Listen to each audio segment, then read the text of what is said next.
So I've been pondering on the idea of a Switch 2 edition for Splatoon 3, basically ever since Switch 2 editions of games were first announced.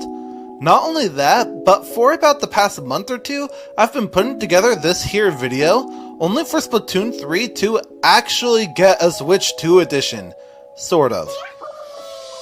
They added a free update to the game to better work on Switch 2, while also adding a ton of new weapons and even a new map to both versions. I didn't expect them to actually do something like this, but honestly, good on them.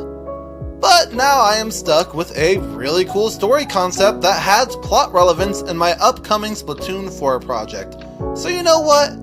I'm just gonna show it to you guys anyways. Hit that like button if you enjoy what you see here today, and subscribe if you want to be notified when my Splatoon 4 series starts coming out. And with all of that having been said, my ideas today are going to stem from this thought.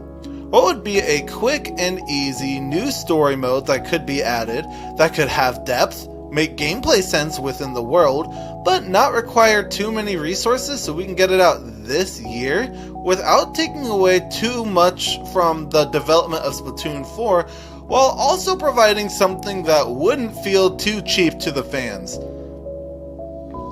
I know none of this is real, and there's a good chance this idea in general is unrealistic, but in trying to be as realistic as conceivably possible, as someone with zero game design experience, I wanted to use this as groundwork because I feel like this would be a lot more reasonable for what we could get if we did something like this. I'll separate it into two parts: gameplay and story. I'll start with gameplay first. What's a great way to have a lot of gameplay without consuming a lot of resources? Well, my ideas actually stem from a non-Splatoon game I've been playing recently, Sonic Generations. Oh, and Shadow. Each level has multiple challenge acts where you basically play the same level again, but you have a new objective and the original map gets overhauled to match. They do anything from make the enemies bigger, add additional items, hazards, power-ups, and even platforms. They actually get really creative in how they shake up the levels, sometimes even leading the original level boundaries. The Sonic franchise as a whole actually does this a lot, and it's tons of fun most of the time. A lot of this can be carried over to levels from Splatoon 3's story mode campaign. But let's spice things up a bit, cause we don't have to just reuse levels from Splatoon 3. Let's throw in Splatoon 2 and 1 as well. Plus, why not Octo Expansion? Side Order might be a little harder to do that with, so let's ignore that. I imagine so many fun and unique things could be done with a premise like this, reshaping old levels to have fun, new, exciting gameplay in store. Great way to honor the past, am I right? Plus, they would totally have to have the first level of the first Splatoon game here, as well for a nice nostalgic callback. But why are we revisiting classic levels? And why do they have new, harder takes than the original? This is where the story comes in. My favorite part. In case you couldn't tell by my masterfully crafted wallpaper, this story will be a direct follow-up to Splatoon 3's base game. This is mainly because I feel like there are a few aspects of the game that are a bit sloppy but could easily be fixed, especially in a scenario like this. Our story begins after Mr. Grizz turned into a firework. Our heroes were relaxing when who should appear but the clowns? Deep cut. So naturally, you decide to move towards the danger, and Shiver mentions how Marie thinks that with the defeat of Mr. Grizz, everything's finished. But she disagrees. There are still Octarians out there infected by the fuzzy ooze, so the 5 of you head out. And yes, I'm including Small Fry's pet, with one mission in mind. Find the labs where Mr. Grizz concocted the fuzzy ooze, hit undo, and presto! All fuzzy Octarians will be back to normal. Only Undo Dog won't actually be in this story.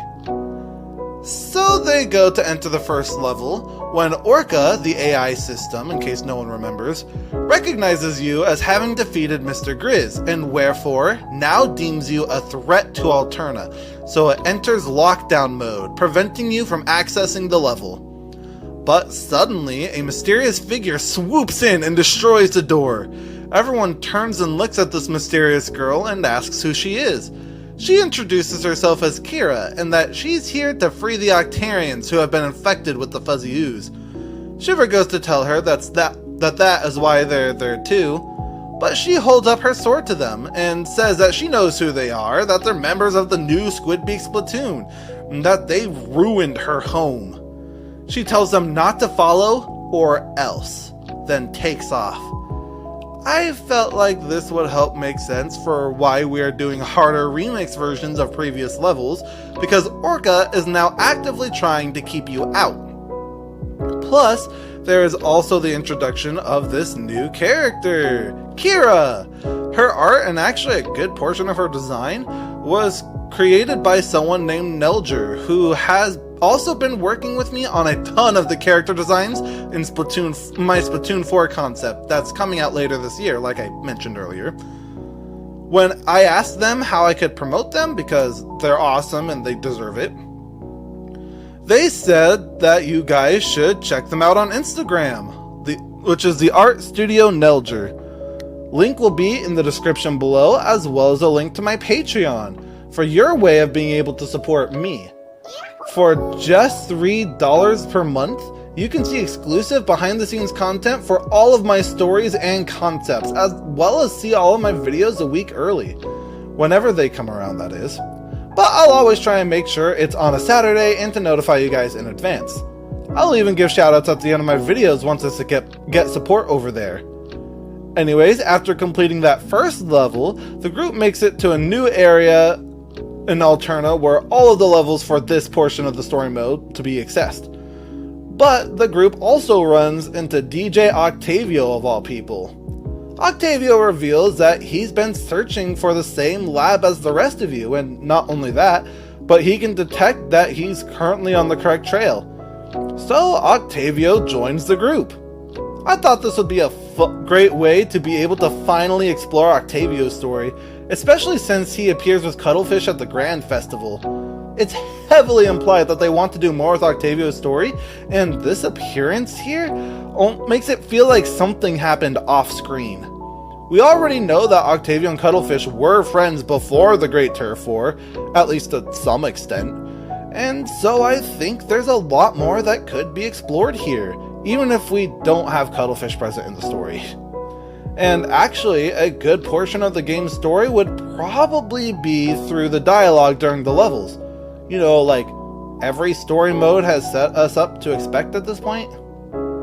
But also, much like Marina's chat room in the Octo expansion, I want there to be a chat room in this story mode as well. This time ran by Octavio, since I think it makes more sense than any of these three clowns.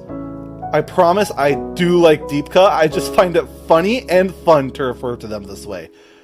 I plan on uploading a video sometime soon that's just all of the chat logs I've created being voice acted, so stay tuned for that.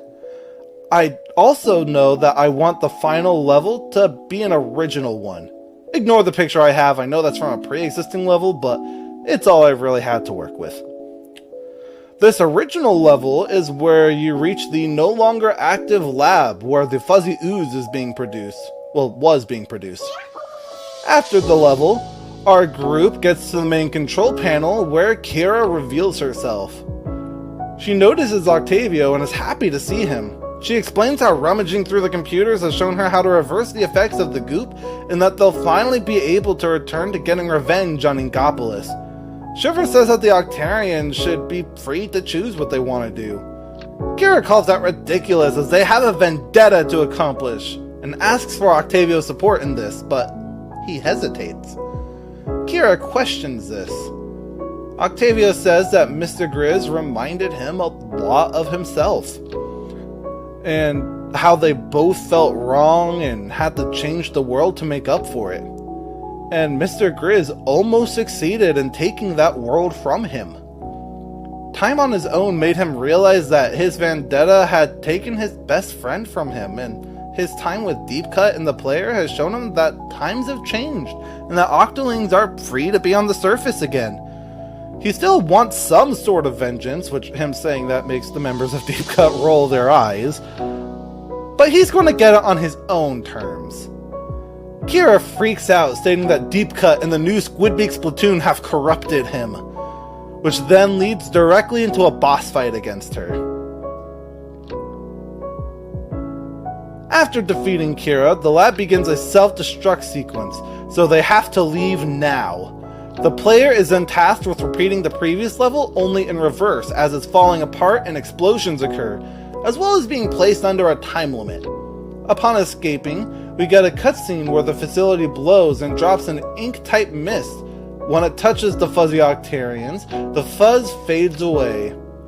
Shiver's impressed, then Fry frets over the fate of Kira, but Octavio simply states that she's an Octoling and she'll simply do as she pleases. Fry's a bit befuddled by this, but Big Man wraps the group in a hug and talks about how great it is that everything worked out in the end.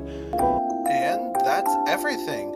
Originally, I was going to talk about how I'd introduce something like this with new kits and 2 new stages, of which I was going to crack my hand at stage redesigns, but as I said at the beginning of the video, Nintendo kind of beat me to the punch. I was going to do Urchin Underpass too. I promise I'm not just making that up. Anyways, again, if you enjoyed the video, please give it a like and consider subscribing to the channel, as it does help me out as being a smaller YouTuber who does hope to be able to grow into making bigger projects someday, like Splatoon 4. But that's all I really have for now. Until next time, I hope you all have a fantastic rest of your day.